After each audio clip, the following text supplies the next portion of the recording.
Front of us, ready to go? Get ourselves back organized.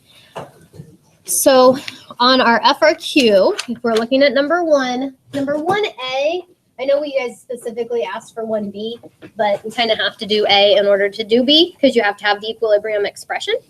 So I'm going to write out my KC, and then my equation is 2H2S. It makes 2H2 and S2. And so that means my products are going to go on top. And it's H2 squared and then S2. Make sure you did the brackets there with that. And then H2S is going to be on the bottom, and it also has to be squared.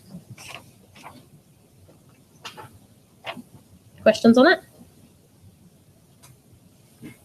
Okay, so then we want to calculate the equilibrium concentration of the following gases in the container. Anytime it's telling you to calculate equilibrium concentrations or equilibrium values, the tool we're going to use for that is the ICE table. So you're for sure going to use an ICE table here, and you're going to need to plug in what information you know. So I need to know an initial, a change, and an equilibrium. Well, it told me in the question that initially I have 2.15 grams of H2S, and they're introduced into an evacuated rigid container at 1.25 liters. So if I have H2S, that's my number of grams of H2S, I need to get that to an initial value that I can plug into my ICE table. So what unit does that need to be in? Molarity. So I need to go from my 2.1 grams and first change it into moles. And then from my moles, I can change it into molarity. So the molar mass for H2S is 34 grams-ish. Should probably not do an ish. 34.1? 0.76. 0.7? 6. 0.6? 0.76. Oh, okay. Thanks. So I took my grams and I'm going to change it to moles by adding my numbers from the periodic table. And then I want to go from moles over liters. So I'm going to divide by the number of liters, which they told me in the problem was 1.25. So when I go to calculate that out, my answer should be 0.0504 molarity of H2S.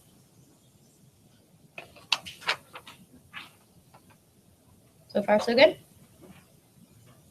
I'm going to take that. I'm going to plug that in as my initial concentration for my H2S. And I had no H2 and no S2 to start with since my reaction was happening in an evacuated cylinder or whatever it was.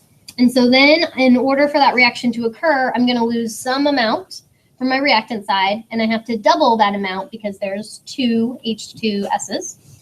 And I'm going to add some amount to my product side, once again using my coefficients on the change.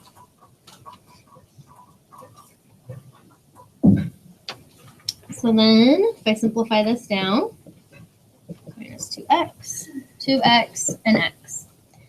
Well, the next step, we have to have some more information. We either need a K value or I need to know what one of these X value concentrations are. So in that part of B, it doesn't say anything, but if we look back up in the paragraph, it told us in the container at equilibrium, we have 5.5 times 10 to the negative third moles of S2. And so I know that that's going to be what my equilibrium value is with my X, with the exception of the fact that this is moles and X is going to be in molarity. So I'll have to take my number of moles and divide it also, bless you, by my number of liters. So if I take 5.5 times 10 to the negative third divided by 1.25, you get something. I just want to make sure I'm doing okay with suffix. So that means my answer is going to be 0.0044 molarity, which is my X value. So if that's X, now I know that my H2, excuse me, is 2 times X, so it's 0.0088. And then this one's going to be 0.0504 minus 2X, So 0.0504 minus 0.0088. What do we get if I subtract those? 0.0416. Now, here in subtraction for significant figures, remember we're looking for the least significant place. This one goes 4 decimal places, and this one also goes 4 decimal places. So my answer needs to go 4 decimal places. And so my answer is going to be 0.0416. Is that right? Anybody want to tell me I have something wrong or crazy? I also have some in this container here if you want. There's one that's decorated and made it through a round, so. And he has a name, I can't remember what it is. Wow. It's beautiful. Thank you. I'm sure 6th Hour will appreciate that. He's the good luck egg. We will. I'll tell them. Thank You're you. welcome. Okay, so far so good. So now for B, we calculated the value of H2S, and we've calculated the value of H2, and well, we've also calculated the value of S2, but they gave it to us. Yes, ma'am? Is the value of H2S 0.0412? I don't know. That's why I was asking you what it is. Okay. I think that if you take that minus that, because in my answer key, I did 0.0412, but that's because I didn't do the right number of significant figures for 0.0504. I just rounded it to 0.050. So my significant figures were wrong. And this is me basing, I actually did not do math here. I'm just remembering from what we did yesterday. Can somebody just stick it in their calculator real quick and see if I'm right? Or tell me, let's see, 0.054 minus, yeah, that's right. This should be.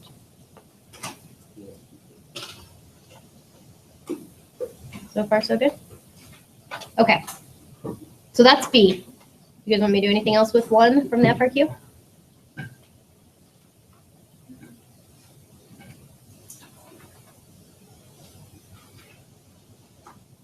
That would be the last of your questions. So we can start knocking things off of 4th Hour's list, or you guys can throw other things out. Yes, ma'am? The multiple choice one? Mhm.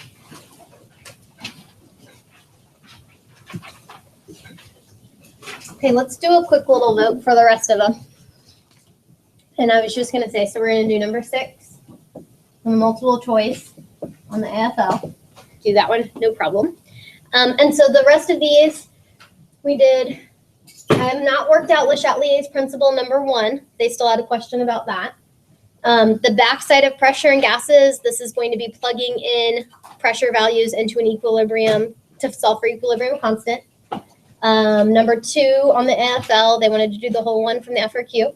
And then, so that's the one we just voted for, number 1 on the Le Chatelier's principle. And then number 6 we just said. So just raise your hands if you're interested in that, and you can vote as many times as you want. So we're going to go through that list and say yay or nay. So how many people are interested in seeing Le Chatelier's principle number 1? Okay. How about the solving for KP using pressures at equilibrium? Okay, how about solving number 2 on the FRQ? Did that one. And then number 6 on the multiple choice. All right, let's do number 6 first, since that's you guys. And then we'll go do Le Chatelier's principle number 1.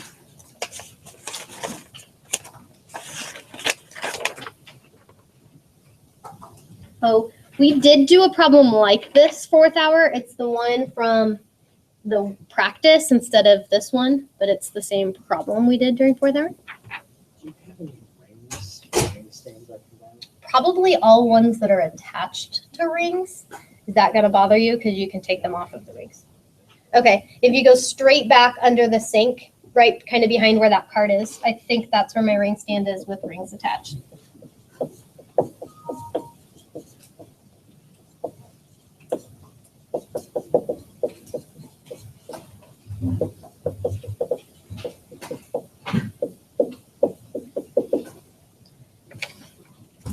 So we did, no go. Try the other sink. Maybe they got placed on another one. Okay, then I see there's some in this cabinet right over here. The one with the kitty cat on top of the present.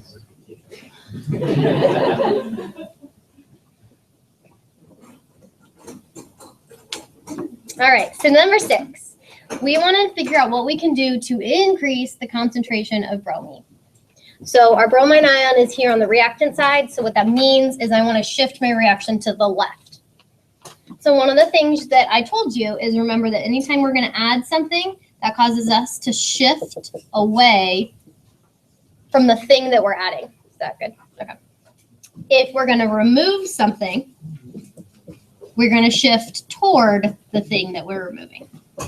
So add and away. Now, keep in mind that typically the way we remove something is also by adding. Typically, you're going to add something that's not in the reaction.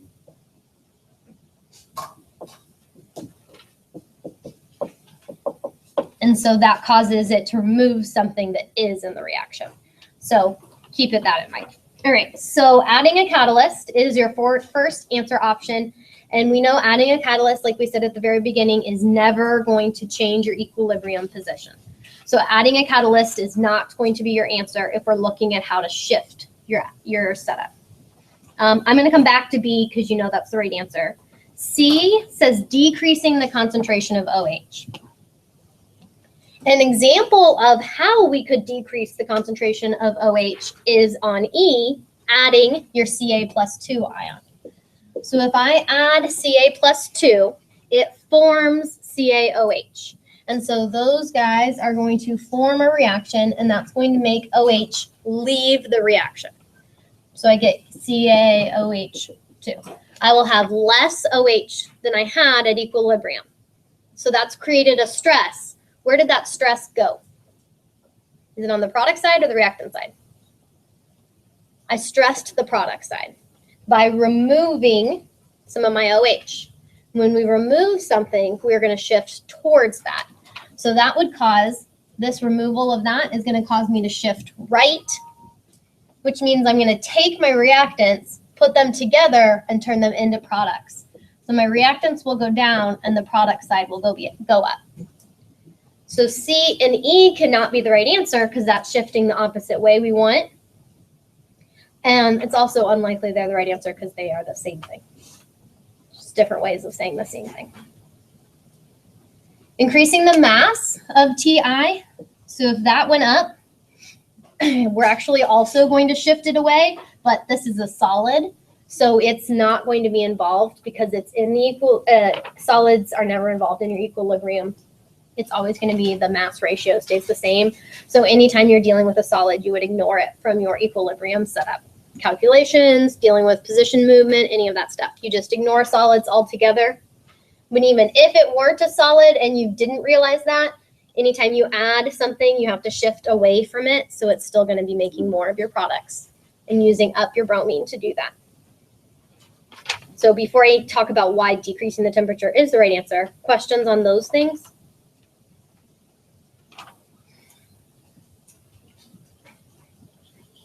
Okay, so then if I look at it and I say, I have one more piece of information we didn't include, and that's the fact that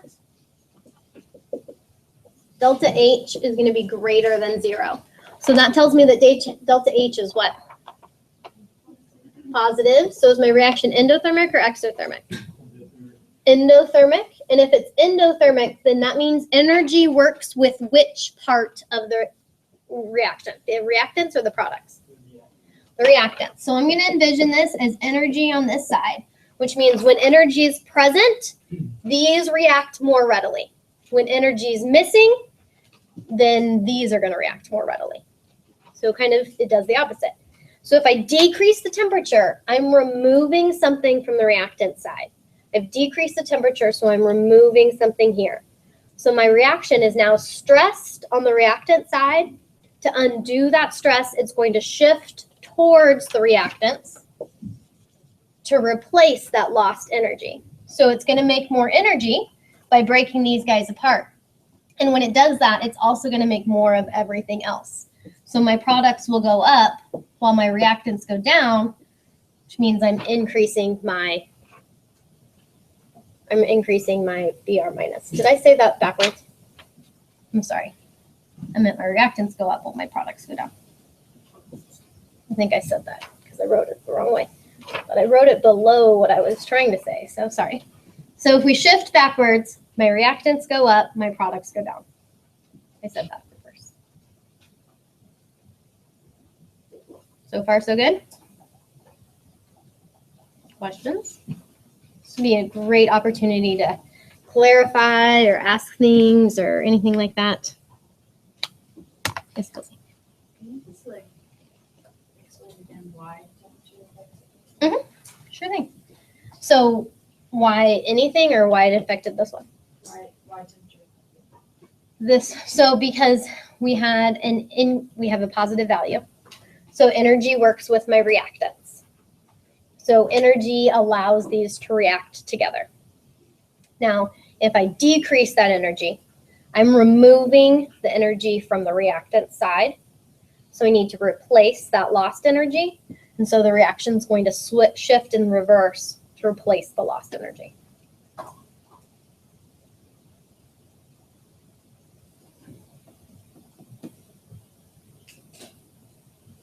In an endothermic reaction, which side would your heat be on? So this is endothermic, so your heat's on your reactant side. If it's exothermic, your reaction's on the product side. Your heat's on the product side. I said reaction. That doesn't even make sense. Other questions? Okay, then let's look at number 1 on the Le Chatelier's principles practice. Can you guys find that for me?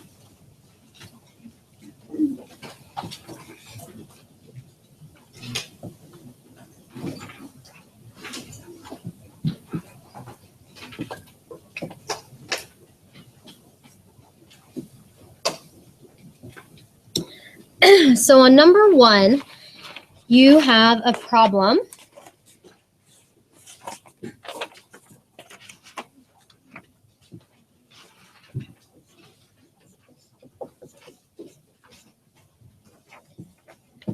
So you're told on 1A that Kp is equal to 14.1, and you want to know what the equilibrium partial pressures are for all the compounds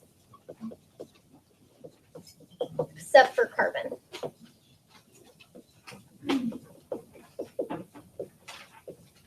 So we want to know the partial pressure for H2O, H2, and CO. Why do you think they're not asking about carbon? It's a solid. We don't care about that. Can't find a pressure of a solid, all of those things. What's happening? So if we're solving for equilibrium values, what do we have to use?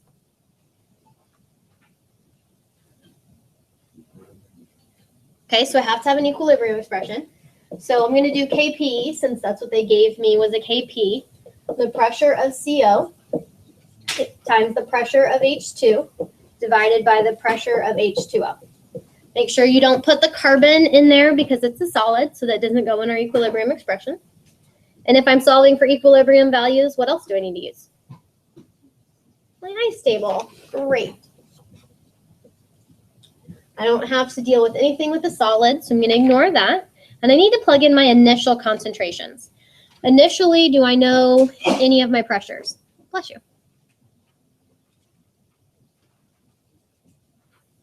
Can I plug in 0.1 here? No. There's 2 big reasons why I can't plug in 0.1 here. So 0.001 is my number of moles. There's no K value where we plug in our number of moles. That's not a thing. So either I'm plugging it in as molarity or I'm plugging it in as pressure. I'm never plugging it in as moles. So this one happened to be in a 1 liter flask. So if we wanted to convert it to molarity, it would be easy, but we don't. We want to convert it to what? Pressure. So do we have any tool that will let me change moles to pressure? Yes, we've got our favorite Pivnert. And so we know our number of moles. It's 0.001. I'm sorry, 0.100. And I don't think it says what temperature or pressure unit you have to solve for. So I'm going to use my ATM value, 0.08206. And then I'm going to do 273 plus 800. So I get 1,000 73, right? I got nervous that I had the wrong number there. And then my volume is 1 liter. And I'm going to solve for pressure.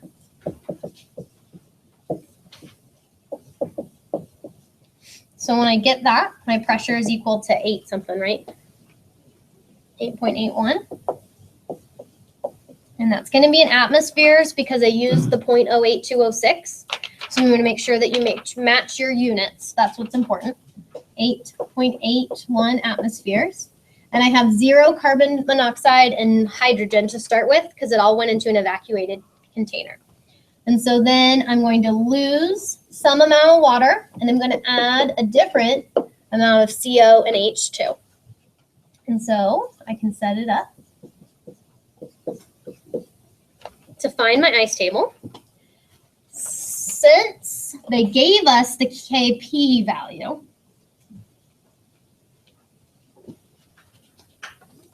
we can plug these numbers in. 14.1 is equal to my P of my H2O, so that's 8.81 minus X, times my X, so basically X squared. Can I drop this X? Why can't I drop this X?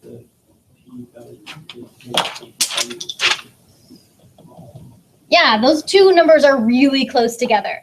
That is a clue that I am not going to be able to drop my X. They're just too close. If this were like 1.4 times 10 to the negative 21st, go for it, drop your X.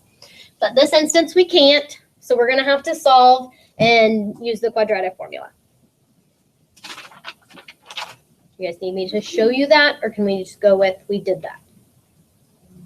With dropping your X, can you do that only if like your K values were really small? If there's a big difference between your two values. So if it's really, really large or really, really small. Most of the time it's going to be really, really small, and most of the time you'll drop your X. I am not going to waste your time doing math that is hard. I want to see if you know how to do the chemistry that is hard. So why can you drop X if you can do Yeah. Because like if this number were 1.4 times 10 to the negative 21st, when you multiply and solve for X, X is going to be a super tiny number. And when you subtract it, it's still going to be this. Like, so with, like, on these problems where we have these quadratic formula, is it just a safe assumption that we're going to need to use the calculator if it takes on these? Oh yeah, for sure. Okay. They would not expect you to solve the quadratic formula without a calculator. I mean, the math that you have to do without a calculator is going to be the multiple choice, and they try to set it up for you. Now, if this were multiple choice, it's possible they could just get to this place and ask you, like, which of those is the right setup, and then that would be as far as it would go on multiple choice. So far, so good? Could you show us again the quadratic formula in our calculator? I didn't really get it. Sure. So when you go to Scratchpad or calculator or whatever, go somewhere and get to your menu and find the algebra option. I may need to look over somebody's shoulder. Menu, algebra. And then polynomial tools, which is option 3. And then find roots of your polynomial.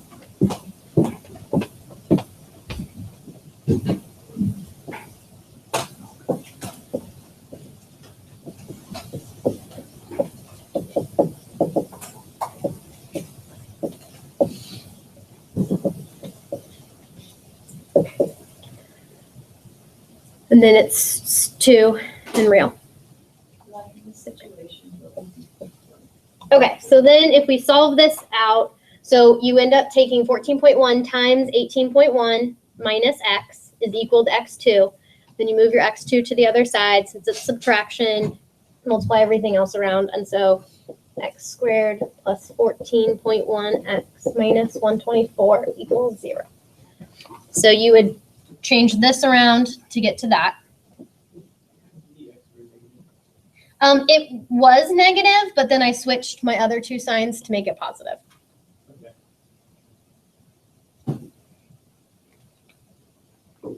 Okay.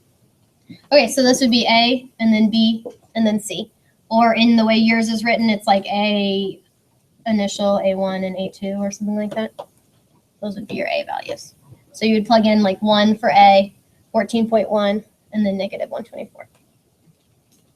And you get two options. Kelsey, you with me?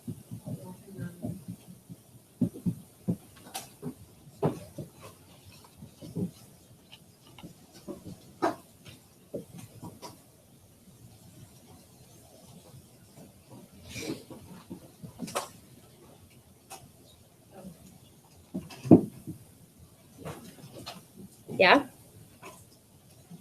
For some reason, that's not seeming very convincing. I just don't, Okay, did you put those numbers in? yeah, and I got this. And you got these two numbers. Okay, so now we have two choices for x. One of these has to be our right x value. And if you think about it, we're going to go and plug this into here. So if I plugged in minus a negative 20.2, is that going to make sense for my x value? That can't be my x value. That's going to mean I added water and I like disappeared carbon monoxide from the world. That doesn't happen. So that's not a thing. That means 6.13 is probably my right answer. So if I do that, 8.81 minus 6.13, does that sound more like the way chemistry works? Yeah.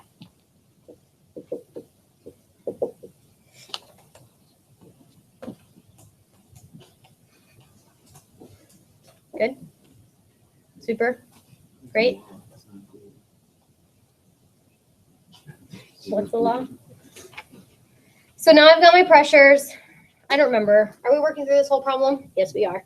Okay, so I've kind of made my board a mess. I'm going to erase some things. We good with that?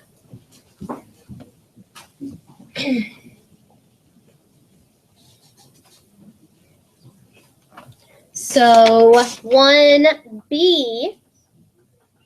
Okay, now I figured out, 8.81. So I've got my 2.68 is my ATM. My 6.13 is my ATM for carbon monoxide and for H2.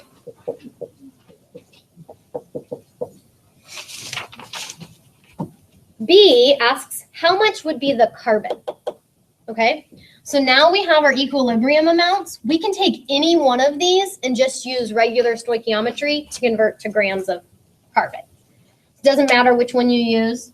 If I did 2.68 ATM of water, can I do that in stoichiometry?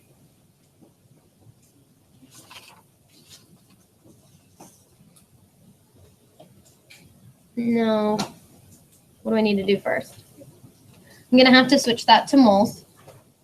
So I'm going to need to get that to moles, and you can do Pivnert. You can do that any way that floats your boat. Ooh, I didn't use that one. Okay, we're going to use another one because I have my math here for the other one. 1-3.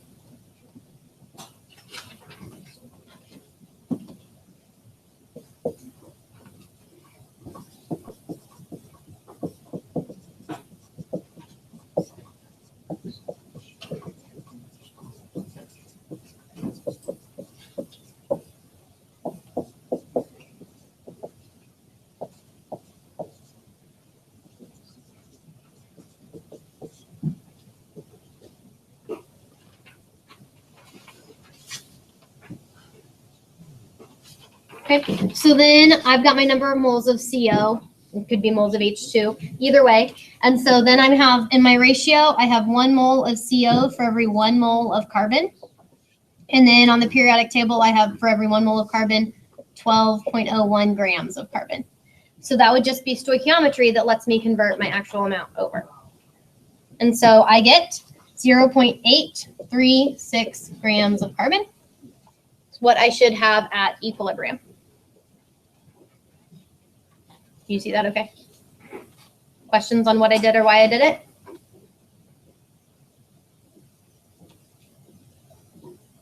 So how did I know I did Pivnert and I didn't do another ice table?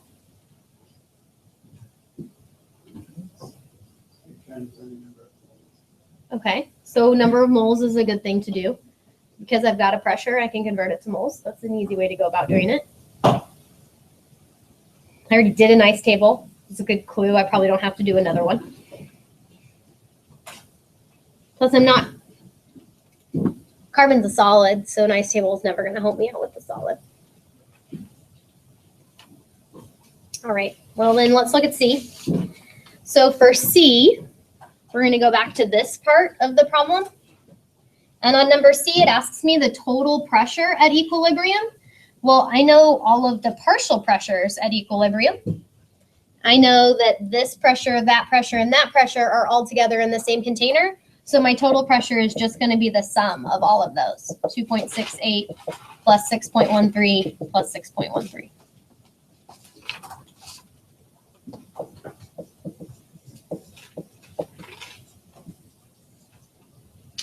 David? I keep getting 14.94 every time I plug it in. Oh, did I just do math wrong there?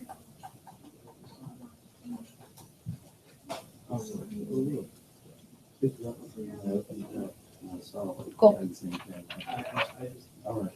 The likelihood of me like inverting two numbers when I plugged it into my calculator is pretty high. So if you plugged it in multiple times, I'll trust you that I just probably did some sort of math wrong. So 14.94, but you do want to make sure you have the 2 decimal places because each of these went to 2 decimal places. And so even though that now gives you more significant figures, that's okay because this is addition. So we only worry about how significant the places are. So far, so good? Okay. So D, anyone ask me questions? It's hard for me to answer questions if you don't ask them. You want to clarify, restate? Okay. Then the next one says on D, our Kp is 1.7 times 10 to the negative 21st when we're at 25 degrees Celsius. And we want to compare that to the fact that our Kp was 14.1 at 800 degrees Celsius. So what happened to our temperature?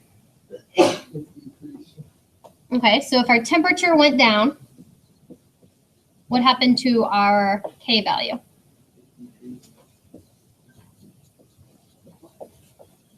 So when they both change the same way, is our reaction endothermic or exothermic?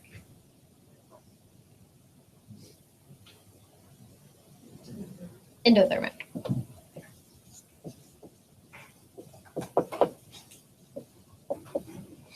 So when temperature and K both change the same way, it's endothermic. So temperature goes down, K goes down. Temperature goes up, K goes up. Endothermic. Exothermic, they're going to change opposite. So as temperature goes down, K would have to go up if it's exothermic. This one didn't ask you to explain. It just went with it.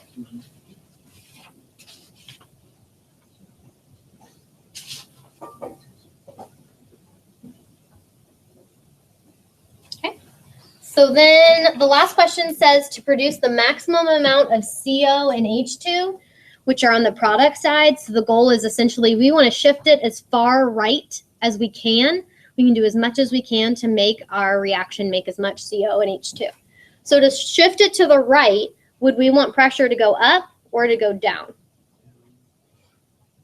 Because I have 1 mole here on the left and I have 2 moles here on the right.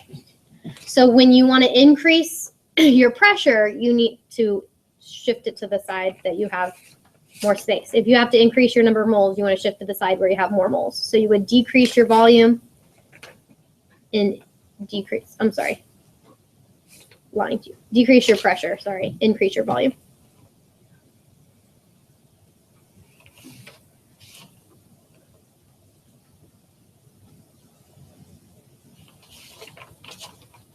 So let's imagine, because you have a couple questions on your test like this, and we didn't do the lab where you got to see these pictures, but just like imagine for a second that these were colored gases. I did this at the end of 4th hour, so I'm gonna make sure you guys get it too. And let's say that when we're favoring the reactant side, it's blue, and we favor the product side, it's yellow. So like in this instance, we just said if we were to decrease the pressure, we're going to shift it right. So what color would we see the reaction change to? Yellow. So if we were to, let's say we added carbon monoxide. So I add CO, which way is my reaction going to shift? It's going to shift to the left, and so we would see a reaction turn blue. So if we're talking about shifting and I give you a color, because I have just like a couple questions like that on the test, I'm going to make sure that you know how to relate that color to it. And remember, this reaction we said was endothermic. So where would we place the energy? Where does the energy work in this reaction? So what if I decreased the temperature? Which way would my reaction shift? Good. So if the reaction shifts to the left, what color would we expect it to show? Yeah. Okay. Do you guys want to call it a day? You got about 2 minutes left. Or do you have any other questions you want to throw out there? Do you repeat what you said about the Girl, pressure baby. and how 15 seconds away? Sure. So the number of moles, the more moles you have, it's going to favor the side with less pressure. The less moles you have will favor the side with more pressure.